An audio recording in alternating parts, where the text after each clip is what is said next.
हम आइस के कक्षा 9 के विद्यार्थी हैं। हमने AIL प्रोजेक्ट के अंतर्गत नारी शिक्षा पर एक एकांकी प्रस्तुत की है, जिसमें हमने समाज में लड़का और लड़की के बीच मौजूद भेदभाव को दर्शाया है। कहानी में उमा के विवाह के लिए उमा को गोपाल प्रसाद और उनके पुत्र शंकर देखने घर आते हैं। उमा एक सीधी सादी व पढ़ी लिखी लड़की थी। उमा के पिता रामस्वरूप ने उमा की उच्च शिक्षा को छिपाते हैं।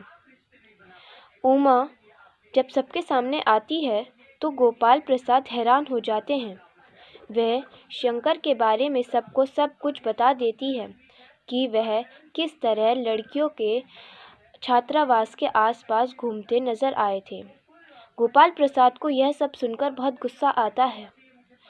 तब वह लड़कियों को भेड़ बकरी समझने वाले गोपाल प्रसाद को भी बहुत सुनाती हैं।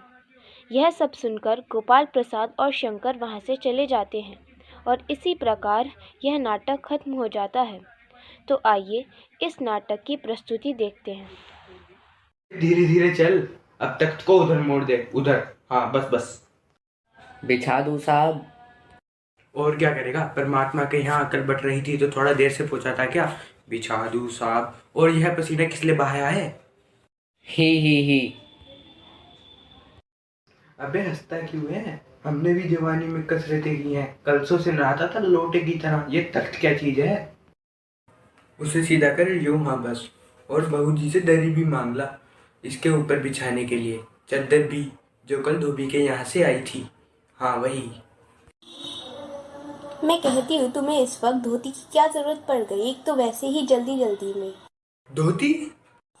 हाँ, अभी तो बदल कर आए हो, फिर ना जाने किस लिए। लेकिन तुमसे धोती मांगी किसने? यही तो कह रहा था रतन। क्यों बे रतन, तेरे कानों में डांट लगी है क्या? मैंने कहा था धोबी के यहाँ से जो चद्दर आई है वो मांग ला। अब तेरे लिए दूसरा दिमाग कहाँ से लाऊं, उल्लू कहीं का। अच्छा, जा पूजा वाली कोठरी में लकड़ी के बक्से के ऊपर धुले हुए कपड़े रखे हैं ना, उन्हीं में से एक चद्दर उठा ला। दरी यहीं तो रखी है कोने में, वहाँ पड़ी तो है।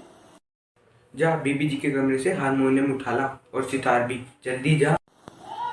लेकिन वह तुम्हारी लाडली बेटी तो मुंह फुलाए पड़ी है। और तुम उसकी माँ, किस मर्ज की दवा हो? स्टार्ट। जैसे तैसे करके तो वो लोग पकड़ में आए हैं। अब तुम्हारी बेवकूफ़ी के कारण सारी मेहनत बेकार हो जाए तो मुझे दोष मत देना। तो हुआ क्या? तुम्ही ने तो कहा था उसे ठीक ठाक करके नीचे ले आना, इसी मारे मैंने उसके सामने पाउडर वाउडर रख दिया। पर उसे तो इन चीजों से जाने किस जन्म की नफरत है। भाई मैं तो बाज आई तुम्हारी इस लड़की से। ना जाने कैसा दिमाग है, वरना आजकल की लड़कियों के सहारे तो पाउडर का कारोबार चलता है। अरे मैंने तो पहले ही कहा था, इससे सिर्फ एंट्रेंस ही पास करा देते, लड़की अपने हाथ में तो रहती और इतनी मुसीबत ना उठानी पड़ती। पर तुम तो खर खोलो इस बात को। नाश्ता तो तैयार है, मिठाई वे लोग ज़्यादा खाएंगे नहीं, नमकीन चीज़ें बना ली हैं, फल रखे हैं, चाय भी तैयार है और टोस्ट भी। मगर मक्खन तो रह ही गया। क्या कहा? मक्खन नहीं है? तुम्हें भी किस वक्त पर बात याद आती है?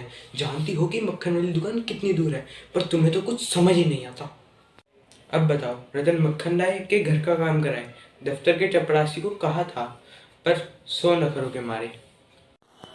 और लड़का कैसा है? बताया तो था, बाप शेर है तो लड़का सवा शेर है। BSc की पढ़ाई कर रहा है लखनऊ में मेडिकल कॉलेज में। कहता है कि शादी का सवाल दूसरा है और तालीम का दूसरा। क्या करूं, मजबूरी है। मतलब अपना है, वरना इन लड़कों को और इनके बापों को ऐसी ऐसी सुनाता कि वे भी। बाबूजी बाबूजी। क्या है? कोई आते हैं। अरे प्रेमा, वो आ भी गए। अरे तू इधर ही खड़ा है, गया नहीं मक्खन लाने? अबे इधर से नहीं, अंदर के दरवाजे से जा। ये बाजा नीचे ही रख गया कमबख्त। अरे तुम जाओ, मैं रख देता हूँ जल्दी। आइए आइए। मकान ढूंढने में कोई तकलीफ तो नहीं हुई? नहीं, तांगे वाला जानता था, और फिर हमें तो यहाँ आना ही था, रास्ता मिलता कैसे नहीं। यह तो आपका मेरे ऊपर भारी एहसान है। जैसा मेरा काम वैसा आपका काम, आखिर लड़के की शादी भी तो करनी ही है। बल्कि यूँ कहिए कि मैंने आपके लिए खासी परेशानी कर दी। यह लीजिए, आप तो हमें कांटों में घसीटने लगे। हम तो आपके सेवक हैं। और बताओ शंकर बाबू, कितने दिन की छुट्टी लेकर आए हो? जी कॉलेज की तो छुट्टियां नहीं है, वीकेंड में चलाया था। आपके कोर्स खत्म होने में तो अब साल भर ही रहा होगा। जी यही कोई साल 2 साल। साल 2 साल? जी 1 आध साल का मार्जिन रखता हूँ। अच्छा तो साहब, कुछ बिजनेस की बातचीत हो जाए। ओह अच्छा, आप पहले नाश्ता तो कर लीजिए। यह सब आप क्या तकल्लुफ़ करते हैं? तकल्लुफ किस बात का? आदमी तो भला है, मकान वकान से भी हैसियत बुरी नहीं मालूम होती।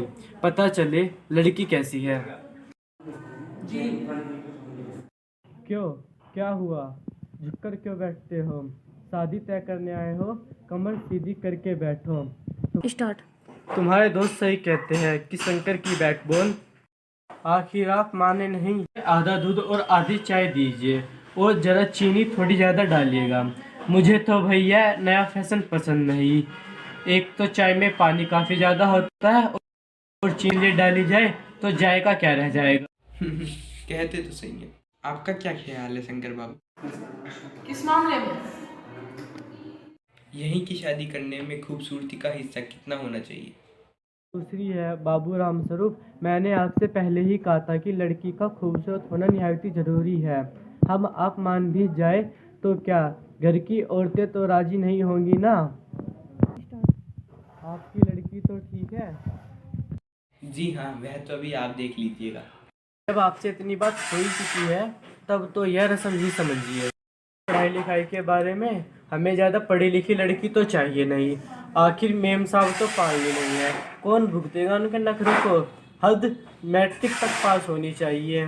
और देखिए साहब, कुछ लोग मुझसे कहते हैं जब आपने अपने बेटों को बीए एमए तक पढ़ाया है तो बहू भी ग्रेजुएट लीजिए।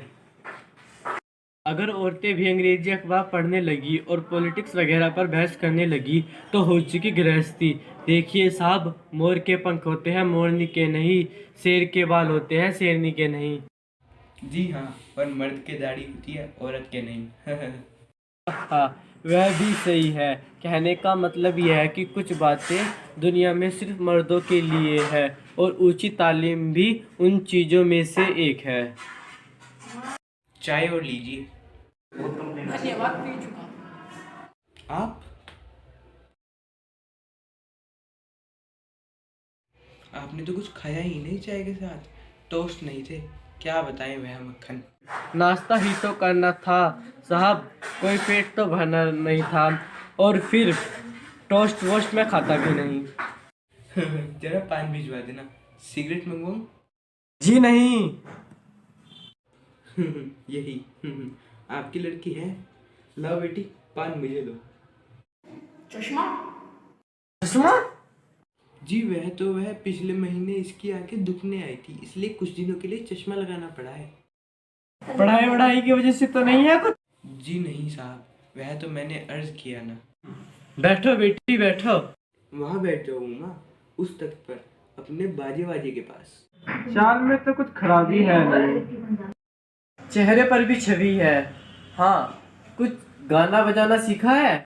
जी हाँ, सितार भी और बाजा भी। सुनाओ तो उमा एक आध गीत सितार के साथ। ठहरो बेटी। थोड़ा और बैठे रहो उमा।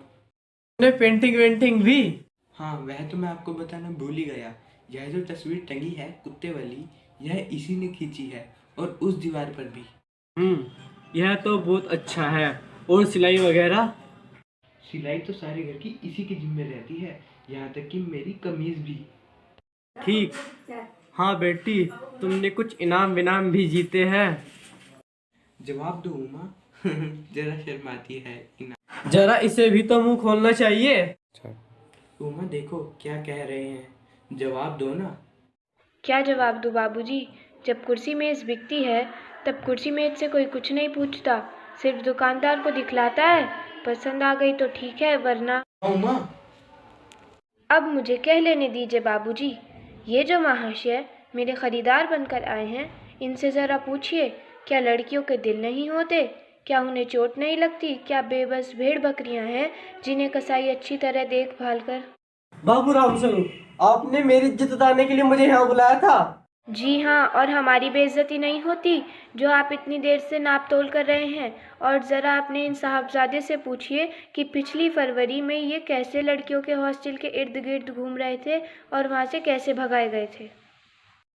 बाबूजी चलिए। लड़कियों के हॉस्टल में? क्या तुम कॉलेज में पढ़ी हो? जी हाँ, कॉलेज में पढ़ी हूँ। मैंने बीए पास किया है। कोई पाप नहीं किया, कोई चोरी नहीं की और ना ही आपके पुत्र की तरह ताक झाँक कर कायरता दिखाई है। मुझे अपनी इज्जत, अपने मान का ख्याल तो है, लेकिन इनसे पूछिए ये कैसे वहाँ से नौकरानी के पैरों पड़कर भगाए।